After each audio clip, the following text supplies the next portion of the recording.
Olá, estamos aqui no mais um podcast do Face a Face e hoje eu vou receber dois convidados ilustres, Dr. Enio Amico, cirurgião do aparelho digestivo, Dr. Adriano Ligori, médico radiologista. Vamos bater um papo muito legal com a gente aqui sobre educação, sobre formação médica. E antes da gente começar, relembrando, fazer sua inscrição aqui no canal, ativar o sininho de notificações para receber o conteúdo atualizado que nós lançamos toda semana às segundas-feiras. Meus amigos, então vamos começar aqui, Dr. Enio, Dr. Adriano, muito bom ter vocês aqui no nosso podcast. Vamos começar um pouco fazendo a apresentação de vocês, Enio. Fala um pouco aí da sua formação médica. Ok, boa noite, Sandro e Adriano. É uma satisfação estar aqui. E, assim, eu me formei na nossa UFRN, né? Me formei em 92.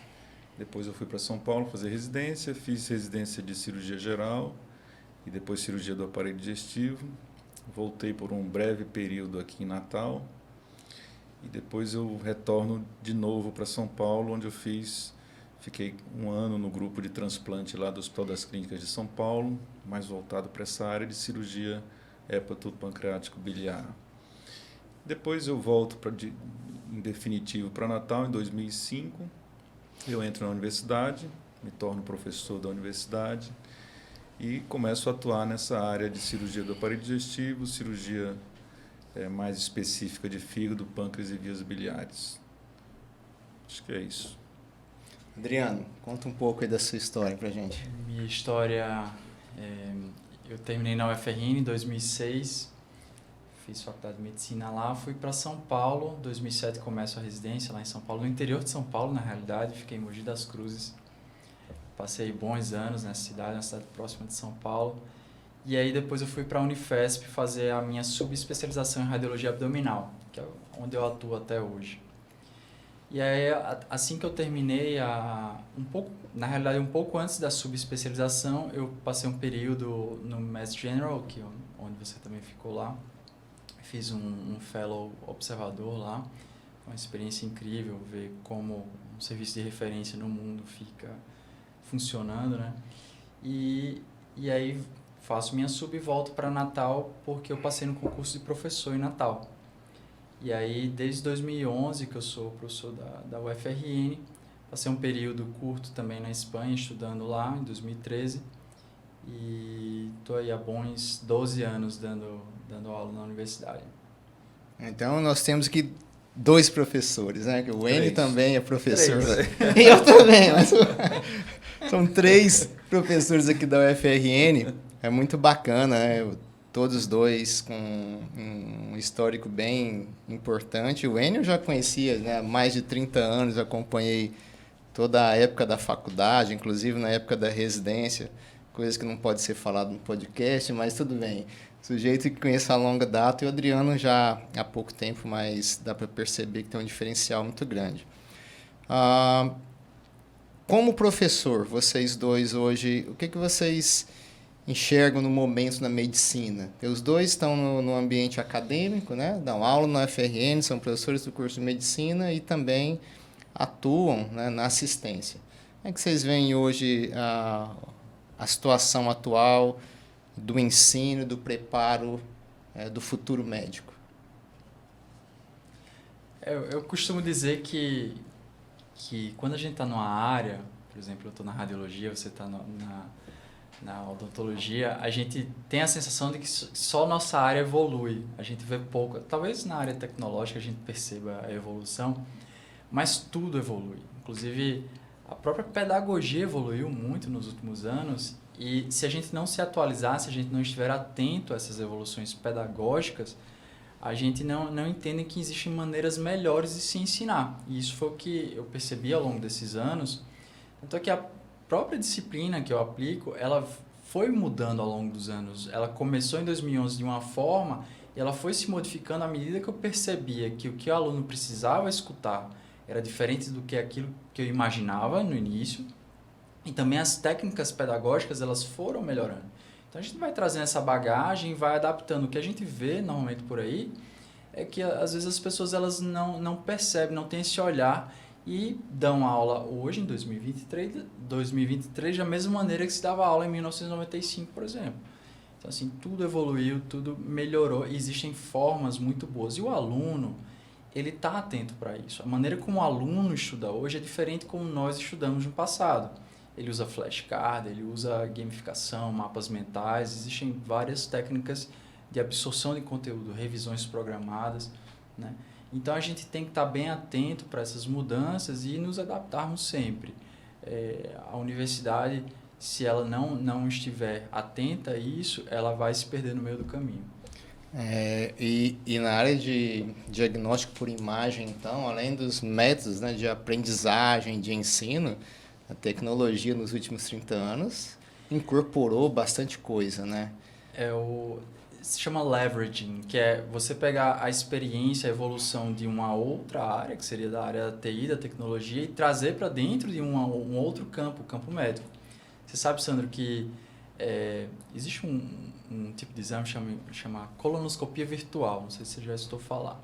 É um exame que ele é feito, é uma colonoscopia, sendo que ela é virtual, é feita por tomografia computadorizada. Esse exame ele ficou em evidência depois que o Barack Obama fez esse exame. Todo mundo estava procurando saber o que era. E a colonoscopia virtual, ela existe graças à Pixar. A Pixar, ela desenvolveu muito as técnicas de gráficos, de computação gráfica, quando ela decidiu fazer o filme Toy Story. E isso foi uma bagagem que se criou na indústria cinematográfica que veio para dentro da medicina. E antes do Toy Story,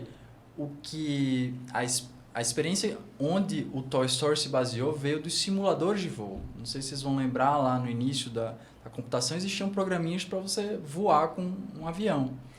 E aquilo dali a Pixar utilizou e o trabalho que a Pixar fez serviu para a medicina, para o Barack Obama fazer uma colonoscopia virtual. Eu fazendo um breve link assim, né, com a minha área de atuação, uma das coisas mais fascinantes em termos de integração da imagem no centro de radiodiagnóstico foi o uso pesado, né, da computação, integrando o exame com a sala de cirurgia, com os point of care de impressão 3D, né? Lá em Boston tem bastante isso, no Mass General e no Boston Children's também. Eu conheci um laboratório lá que era fabuloso, né? O paciente estava lá no centro de imagem fazendo a tomografia, praticamente em tempo real, o laboratório recebia a imagem, já tinha alguém ali tratando o DICOM, renderizando a imagem, mandando para a impressora 3D, e daqui a pouco ela estava disponível para o médico, para o cirurgião, quem quer que tivesse naquele cenário, para usar aquilo como um auxílio no diagnóstico, no planejamento de cirurgia. Isso é bem bacana mesmo. Mas a próxima fronteira aí vai ser na realidade aumentada, né? Você está no meio da cirurgia e aí você vai ter algum comando que você vai ativar e projetar em cima do que você está vendo ali algo que você quer que está no mundo virtual. Então, isso vai existir.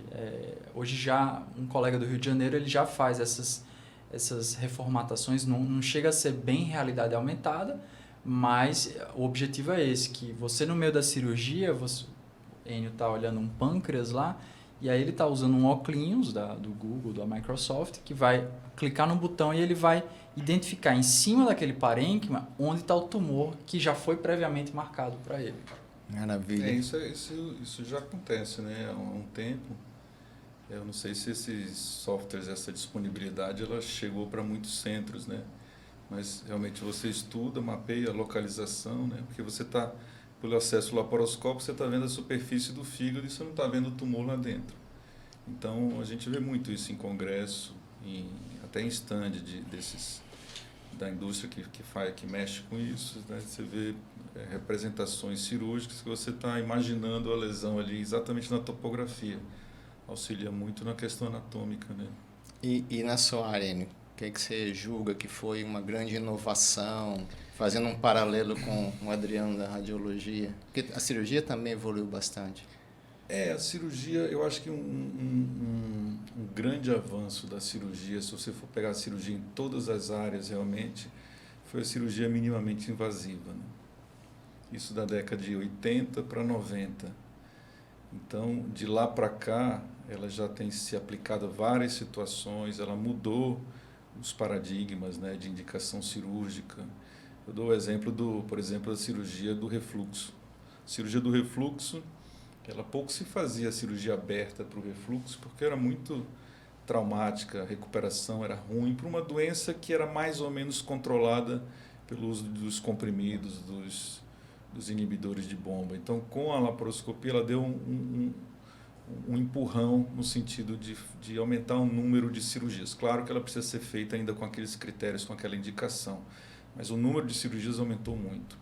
Para a vesícula era feita de qualquer forma, a cirurgia aberta, e foi um grande avanço, sem dúvida, né? Uma cirurgia é outra cirurgia, né?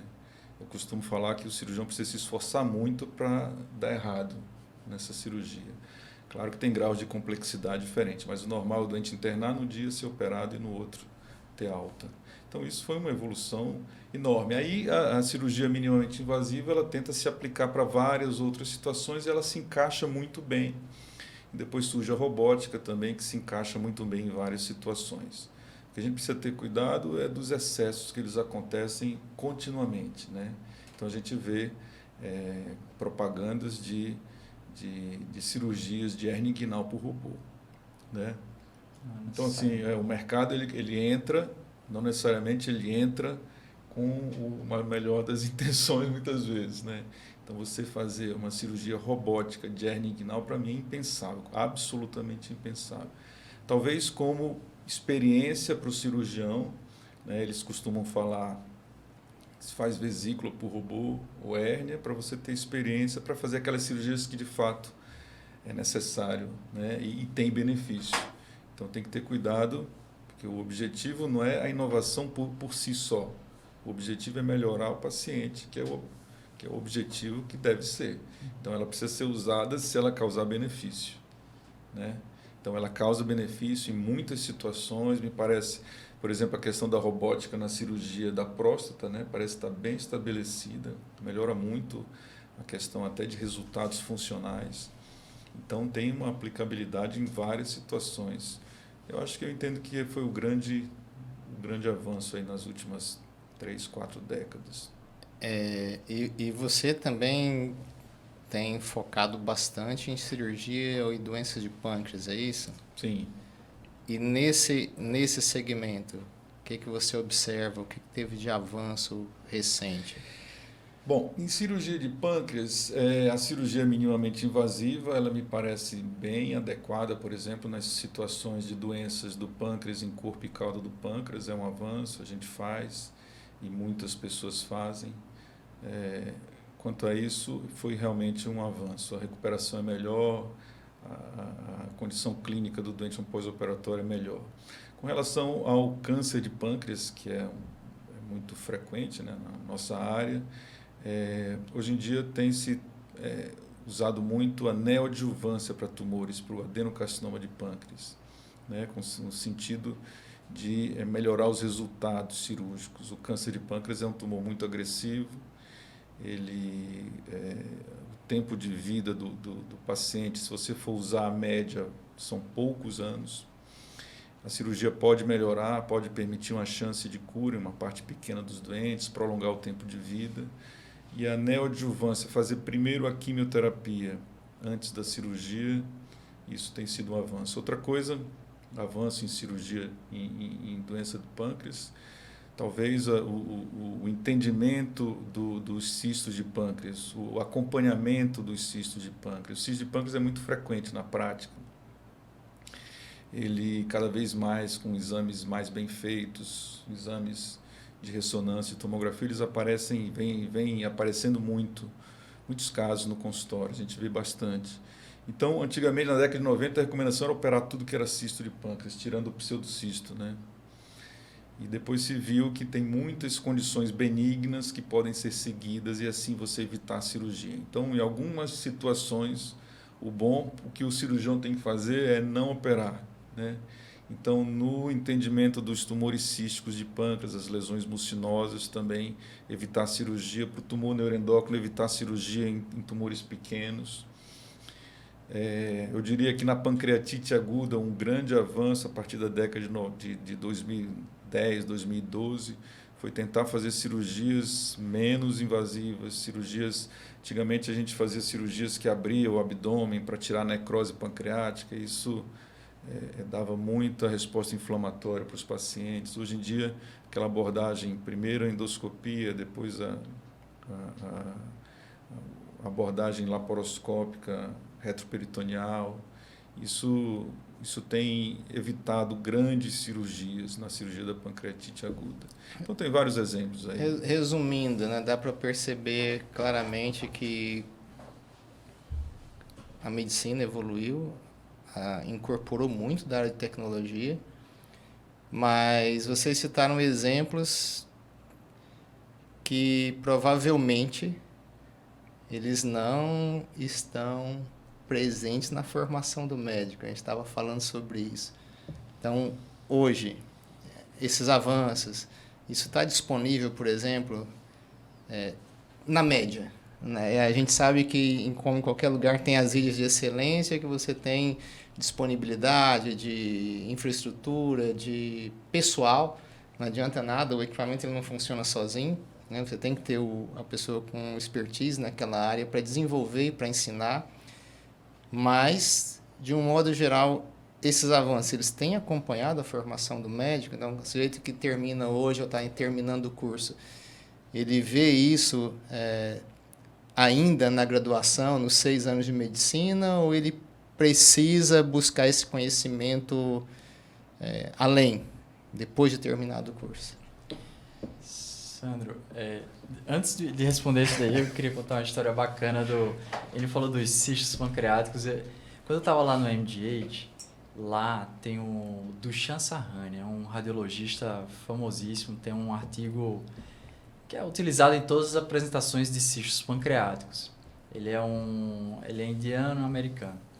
E aí eu presenciei um negócio muito legal. Chegou o Carlos Castilho, que é um cirurgião do pâncreas. É uma grande referência lá mundial, né? E aí o Castilho chegou para discutir um caso de cisto pancreático com um indiano e outro, acho espanhol ele, né? Ou latino, mexicano. Mexicano. E ele chegou para discutir. E isso eu estava observando, eu estava no estágio de observação. E aí os caras discutindo, não sei o que eu faço com esse caso, não sei o que. O Duchamp vira pro Castilho e fala: cara, a gente tem que resolver isso daí, cara. A gente tem que fazer as diretrizes. A gente tem que escrever. Ninguém sabe o que é que faz com esses cistos aí. Não sei quantos anos uns operam, outros não operam, não sei o que.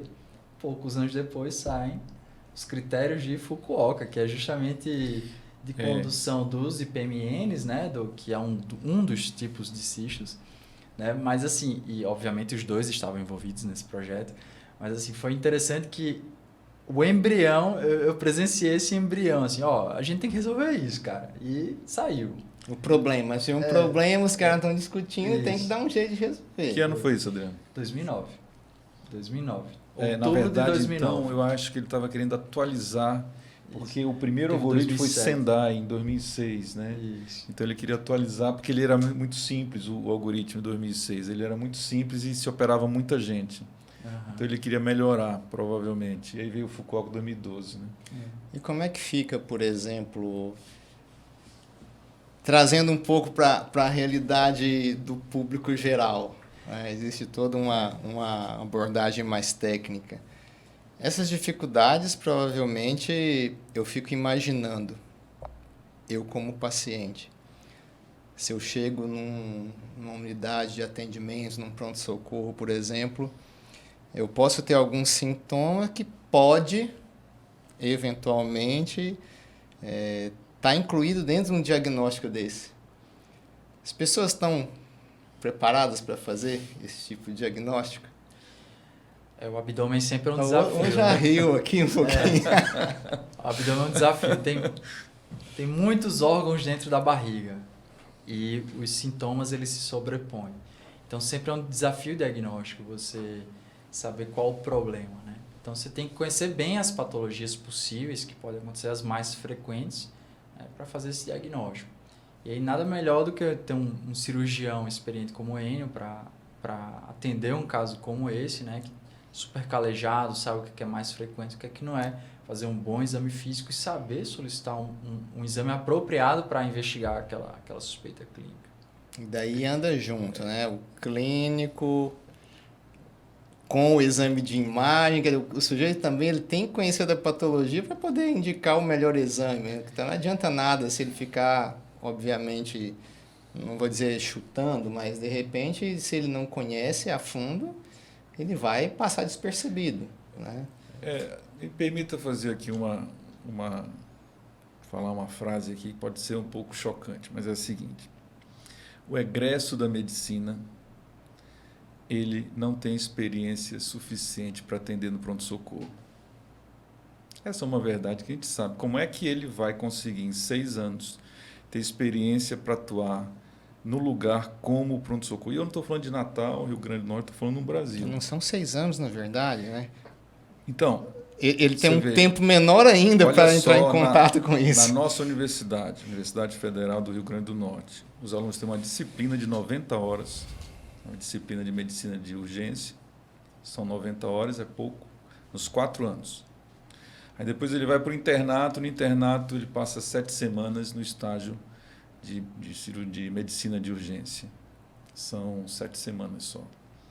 Então, é um período muito pequeno para a complexidade que é o PS. O PS é aquele lugar que o doente pode chegar e a vida dele, nos próximos 5 minutos, depender da conduta que você vai fazer. É muito crítico isso. Tá? Com uma série de doenças que podem acontecer, está lá, o doente chega mal, grave, e é você que vai apertar um botão para um lado ou apertar o botão para o outro lado. Entendeu? Você que vai indicar um procedimento invasivo cirúrgico ou uma medicação que pode salvar a vida dele. E quem é que está administrando essa máquina é um cara inexperiente, o recém-formado. Então, é por reconhecer isso que desde a década de 90 começaram as residências de medicina de urgência. No Brasil começou em 96 em Porto Alegre. É por reconhecer isso que apareceu uma associação médica em 2008 no Brasil. E, a partir de 2015, a AMB estabeleceu a especialidade medicina de urgência. Entendeu? Porque aí a pessoa vai, depois de formado, passar 2, 3 anos no ambiente da medicina de urgência, emergência, no ambiente do pronto-socorro, da UTI, e ele vai se especializar nisso. Ainda não é assim. É um momento, eu acho que vai ser um avanço. Os médicos plantonistas vão precisar mostrar capacitação ou residência para poder atuar. Tipo uma validação periódica que ele tem que fazer com esse treinamento mais específico. Né? Muito de longe, como se fosse um ATLS, o cara tem que fazer a cada 2 anos para atender no trauma. É mais ou menos a história natural da medicina intensiva, da UTI. Quem ia dar plantão de UTI normalmente era um médico clínico geral, tinha feito alguma residência em alguma especialidade, endocrinologia, enfim, ou até mesmo uma residência cirúrgica, né? E com o tempo, essa área se tornou tão exigente que hoje em dia, via de regra, se pede para a pessoa ter uma formação em medicina intensiva, específica nisso. Existem residências específicas para medicina intensiva. E eu entendo que vai ser uma analogia o que vai acontecer com a medicina de urgência. No futuro, provavelmente, somente pessoas com experiência em medicina de urgência é que vão trabalhar em pronto-socorro. E tem falando de UFRN, se eu estiver errado, me corrijam, tem um fator que dificulta que, durante a graduação, eu acredito que o hospital universitário não tem serviço de urgência. Não é? Não tem. Ele vai para o ambulatório e eventualmente... os alunos vão para o Valfredo, né? Mas quando eles vão para o Valfredo, ele está meio que saindo de um cenário de prática indo para outro, nem sempre conectado com aquela realidade, enfim. Sim. Então, isso acaba também dificultando.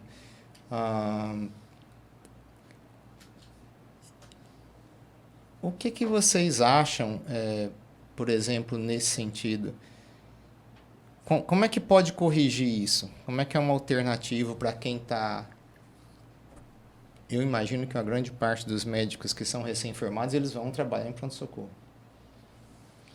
É uma via natural, né? Normalmente é o primeiro emprego de muitas pessoas. E, via de regra, chegam inseguros, chegam com suas dificuldades até de treinamento nessa área, né? E aí, pensando nisso, o Enio teve a iniciativa de criar um curso de formação, de capacitação, especificamente em dor abdominal no pronto-socorro. Né? Pensando nessa dificuldade de tanto a gente escutar essas queixas, essas demandas, decidimos formatar isso num curso, né, bem estruturado, com várias áreas cirúrgicas, componente de imagem também, vou falar de imagem, vai ter áreas da urologia, da ginecologia também no curso. E especificamente na radiologia, que é onde eu me envolvo mais, a gente vai falar de coisas muito avançadas, como a utilização do ultrassom pelo médico generalista na porta do pronto-socorro, que é uma coisa que é uma tendência mundial.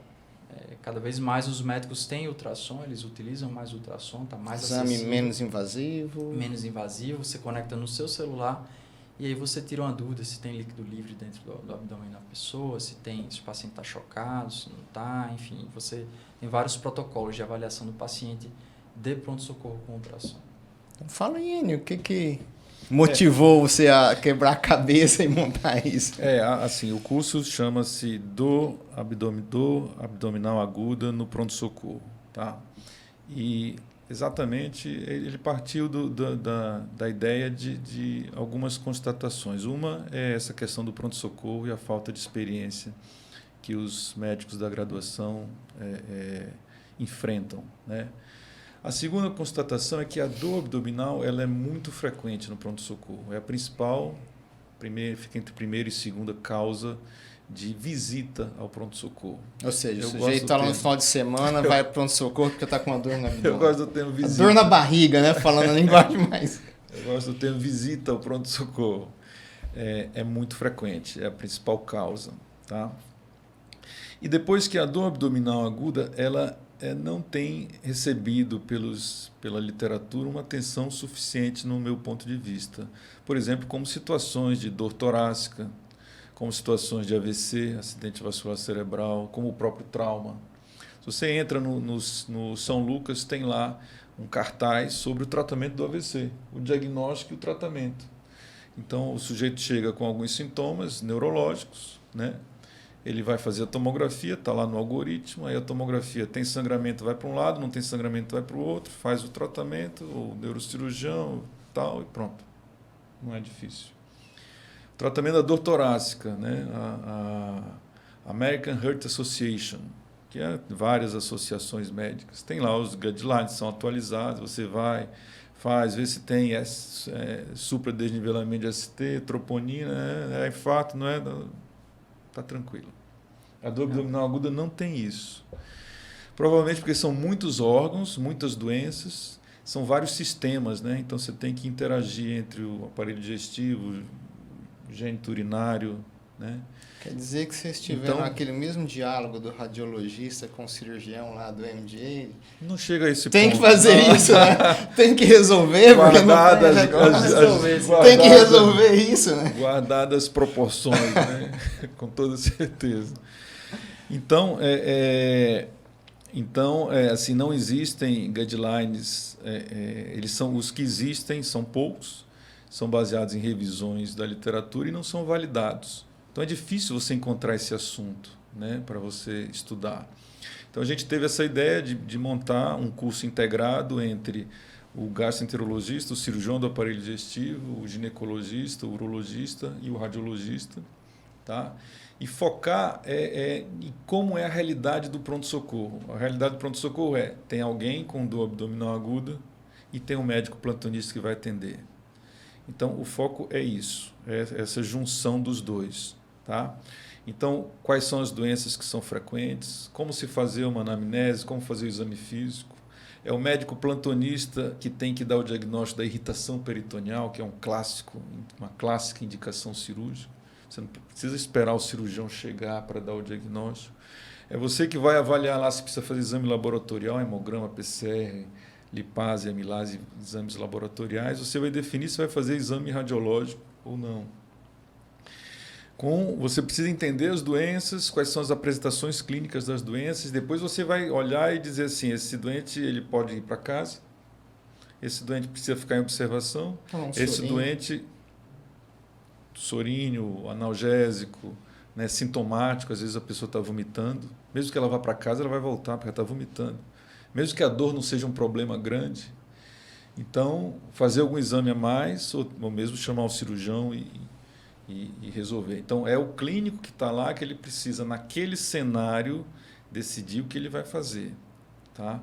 Então, assim, a ideia é fazer o curso nesse sentido, de forma prática, integrada, sistematizada, tentar descobrir as várias publicações que existem, como é que a gente pode montar isso, desse atendimento, para não deixar passar uma coisa grave e para não cuidar demais, fazer muitos exames de uma doença simples, que não precisa. Eu imagino que seja bastante conteúdo. Como é que vocês vão organizar isso? O curso são 6 módulos de 18 horas. Né? Então, são 6 encontros no sábado, vai começar dia 25 de fevereiro, todo o último sábado de cada mês, logo depois do carnaval. Terminou o carnaval, está todo mundo satisfeito. Espero que sem dor abdominal, né? E que possam participar. A gente vai dar o foco no que é importante, no que interessa. Vou dar um exemplo para você, a apendicite aguda.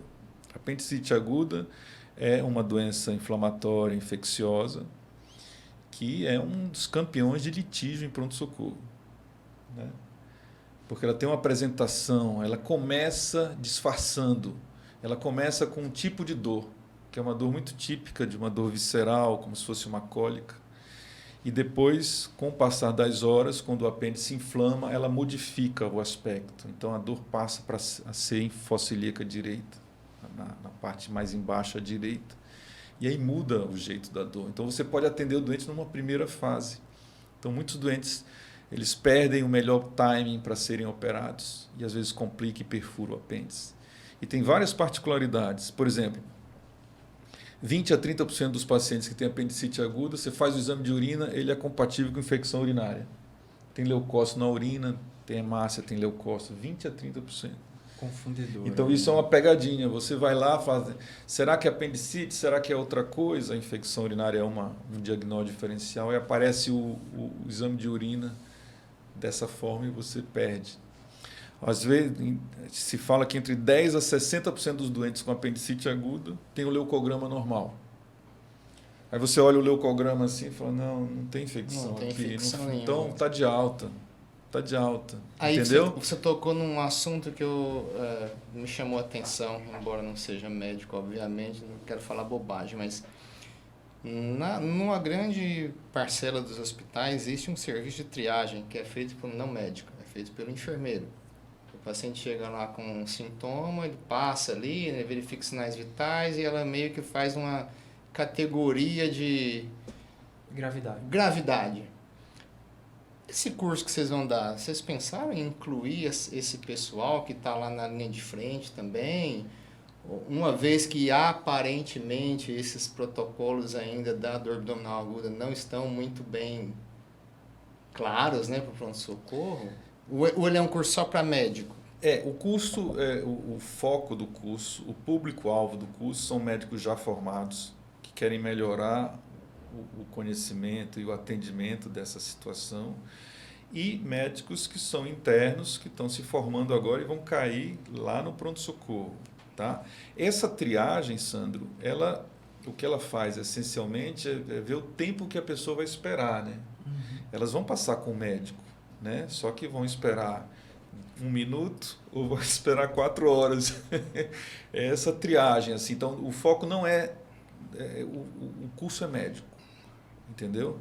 Claro que precisa ver, logicamente, como funciona o pronto-socorro e a sua realidade. A realidade é diferente de uma pessoa que atende na clínica privada ou que vai atender lá na UPA.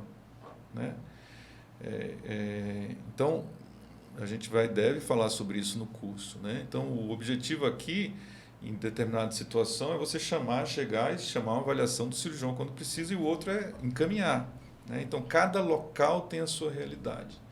Mas o público-alvo é esse, são médicos, para você tentar otimizar o seu tratamento e tentar aumentar a segurança do seu tratamento, inclusive, né? Porque muitas vezes, em várias situações, eu vou dar um outro exemplo. O paciente chega com abdômen agudo vascular, né? Que normalmente é para uma embolia ou trombose dos vasos mesentéricos superiores. Quando o doente apresenta, ele inicia isso, você tem em torno de 6 horas, um pouco mais, para tentar fazer algum procedimento invasivo para salvar o intestino delgado dele. Senão ele pode perder 70% do intestino delgado e evoluir com o intestino irritável. É uma condição que você precisa pensar nessa situação. E ela, com mais uma pegadinha, essa situação ela é bem crítica, dá uma dor intensa, dá sintoma de choque, uma acidose metabólica, mas você vai examinar o abdômen e está tranquilo o abdômen. A palpação parece um abdômen, porque essa dor é uma dor visceral no início, antes da perfuração intestinal. Então, são exemplos que eu estou dando. Você precisa entender, precisa saber a apresentação de cada doença para poder tentar se surpreender ou menos. Você não vai saber 100%. Sim, sim. Né? Você não vai saber 100%. E até porque, como você disse, vocês convidaram outros profissionais, né? Cada um na sua área para contribuir um pouco dentro do mesmo tema. E como é que foi a receptividade dos colegas? Todo mundo gostou? Incorporou o espírito do curso? Eu acho assim, a ideia ela é uma ideia boa, né? Eu fico incomodado, eu sou professor da universidade, da disciplina de gastroenterologia, chefiada pelo Dr. Gilmar Amorim, um grande amigo, mas a gente fica incomodado com dentro da gastro, a gente só pode, porque o assunto é enorme, a gastroenterologia ela é enorme a gastroenterologia. Então, você tem o tempo limitado, né, de horas de aula. Então, você não consegue introduzir muito o assunto. Lá eu dou aula de pancreatite aguda, dou aula de colecistite, entre outras coisas. Mas não consigo fazer uma aula completa, com tantas informações, com tantos detalhes, como o curso que vai ser 18 horas. Né? Então, eu acho que é uma coisa que todos entenderam da relevância disso. Né? Então, a doutora Candice, a gastroenterologista, ela vai participar. O doutor César Brito, bem conhecido, urologista da cidade, gostou da ideia na hora. Tem o doutor João, né, João Vitor, que é gineco e obstetra, e também gostou muito da ideia. E a gente está bem animado aí para o curso. E onde é que vai ser o curso? O curso vai ser na Nutrivida. Nutrivida ali na Antônio Basílio. Né? Tem estacionamento ali, é bem tranquilo. Estacionamento é um lugar bom, do amigo meu, doutor Fernando Lisboa, um excelente auditório. Lá vai ser muito bom. O local é muito bom. E será sempre aos sábados, é isso? Isso, nos sábados, isso. O curso nós vamos mostrar vários casos clínicos, né? Em cada aula vai ter muito caso clínico para a gente discutir ao final da aula, discutir sempre de acordo com aquele assunto. E a gente vai fornecer alguns materiais também de coisas que a gente for aprendendo no curso. Maravilha. Adriano. O que me incomoda é um pouco também o que ele comentou, assim, a dor abdominal tem tantas causas, é tão difícil o seu diagnóstico, né, que as pessoas, eu acho que de uma maneira geral, existe uma certa acomodação. Tipo, não cheguei a esse diagnóstico, mas porque o abdômen é difícil mesmo, é difícil chegar a esse diagnóstico.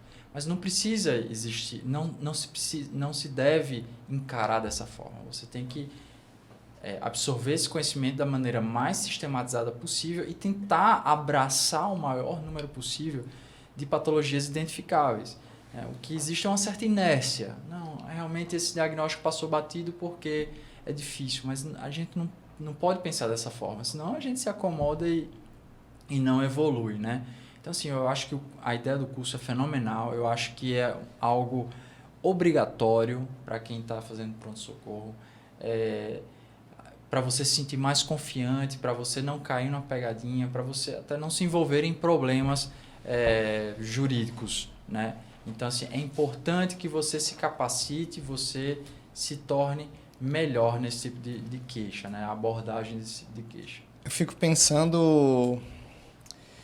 Um leigo, um cidadão assistindo a um podcast desse, até ele quer que os médicos façam o curso, né? Porque quantas e quantas vezes a pessoa não chega, às vezes, no pronto-socorro, e, de fato, né, não só nessa circunstância, mas em outras, e às vezes ele se vê, né, numa situação na qual fica alguma dúvida, e a gente sabe disso, né, que acontece. Eu imagino que vai ser muito bacana o curso de vocês. Até eu tô com vontade de fazer. Se eu for para lá, sentar e ficar assistindo o curso. Mas muito bacana, muito legal essa iniciativa. A gente vê, né, que tá muito esse movimento de educação continuada em saúde, né? Eu acho esse movimento fantástico. As pessoas estão cada vez mais tentando suprir algumas deficiências que a gente tem na nossa formação, seja no período ainda da graduação e mesmo na vida profissional, né? A pessoa que não se atualiza, não estuda, não investe em conhecimento, com a velocidade, com a quantidade de informação que se tem hoje, rapidamente fica desatualizado. Isso é um mantra que a gente já ouvia 30 anos atrás, agora muito mais evidente isso. Eu acredito que vocês tiveram uma clareza muito grande assim, do objetivo, com base na experiência de vocês, de atender esse tipo de ocorrência, e eu espero que seja um sucesso. Parabenizar vocês dois pela iniciativa, para os outros colegas que participam do projeto, e eu vou deixar aqui as considerações finais que vocês queiram fazer antes da gente encerrar nosso bate-papo. Já estamos quase 1 hora aqui de podcast, né, Nathalie? Adriano, fica à vontade. Queria agradecer, Sandro, a oportunidade de a gente vir aqui bater esse papo. Poderia se estender aí por mais muitas horas, sem sombra de dúvida. Poder contar aí com a divulgação do podcast, desse curso, que eu tenho certeza que quem fizer vai adorar, vai sentir realmente uma transformação, maior confiança quando terminá-lo, né? São profissionais que estão envolvidos com bastante experiência no assunto, e que eu tenho certeza que quem fizer o curso vai ter um enorme proveito, vai sentir realmente que fez a diferença. E vocês têm que divulgar isso, né? Divulgar nas redes sociais, até porque eu acredito que muita gente quer fazer um curso desse, mas nem sabe que tá acontecendo com esse padrão, né? Esse nível de qualidade altíssimo, e aqui na cidade, né? Quer dizer, a pessoa não precisa sair daqui, pegar um avião e ir para São Paulo ou para outro lugar para ter um curso desse nível aqui. Depois a gente vai compartilhar nas nossas redes sociais também, né, o máximo que puder, para que vocês tenham aí alguma visibilidade maior, né, que isso é importante. E aí, Enio? Queria te agradecer a oportunidade de estar aqui nesse ambiente agradável. Convidar as pessoas, os médicos que estão no pronto-socorro e os alunos, e os internos em particular que vão se formar, dizer que a gente está preparando esse curso no capricho, assim, para ser bem interessante, informações baseadas em evidências do que interessa no diagnóstico, do que interessa no tratamento, tá? E a gente acha, e o nosso objetivo é melhorar, é que a pessoa saia de lá e mude a forma de atender a dor abdominal, que ela acrescente muito conhecimento prático e interessante para poder melhorar o diagnóstico, melhorar os resultados dos pacientes e atender de forma segura. Eu acho que vai ser muito bom, estou convidando a todos aí. Muito e obrigado bom. pela oportunidade. Imagina, oportunidade. Você tem razão, André. A gente podia passar aqui várias horas. E falando aqui para nossa audiência, essas duas figuras têm múltiplos talentos. O Dr. Enio aqui é praticamente um filósofo, um estudioso de filosofia. Adriano é um amigo recente, mas temos uma afinidade em comum, mas ele é um expert em café. Né, Adriano? Então, qualquer dia desse, nós vamos ampliar aqui o podcast para a gente falar de um assunto mais vai fazer aqui um café, vai trazer o equipamento dele para fazer vários tipos de café. Essa e o Enio mesa vai ficar aqui não vai dar não, Sandro. discutindo aqui filosofia. O livro de filosofia de um lado, o café do outro, a gente vai ficar aqui conversando. Papo. Tá bom, pessoal? Então, nós vamos encerrar por hoje. Agradecer a presença do Dr. Enio Amico, do Dr. Adriano Ligori, foi excelente. Acredito que mesmo um tópico um pouco distinto do que a gente vem tratando, mas a ideia do podcast é esse, sempre trazer pessoas que possam agregar o conhecimento, tanto para o pessoal da área de saúde, quanto para os nossos ouvintes, né? Os nossos pacientes, vez por outra, eu tenho conversado isso com os meninos, às vezes a informação ela fica muito no ambiente acadêmico e as pessoas assistem, que informação interessante. Tá? Então, agradecer a todo mundo. Não se esqueçam de se inscrever no canal. A meta 2023 é a gente chegar nos 500 inscritos até junho, não, Nathalie? Então, se inscrevam no canal, ative o sininho de notificação e nós ficamos por aqui. Obrigado e até a próxima.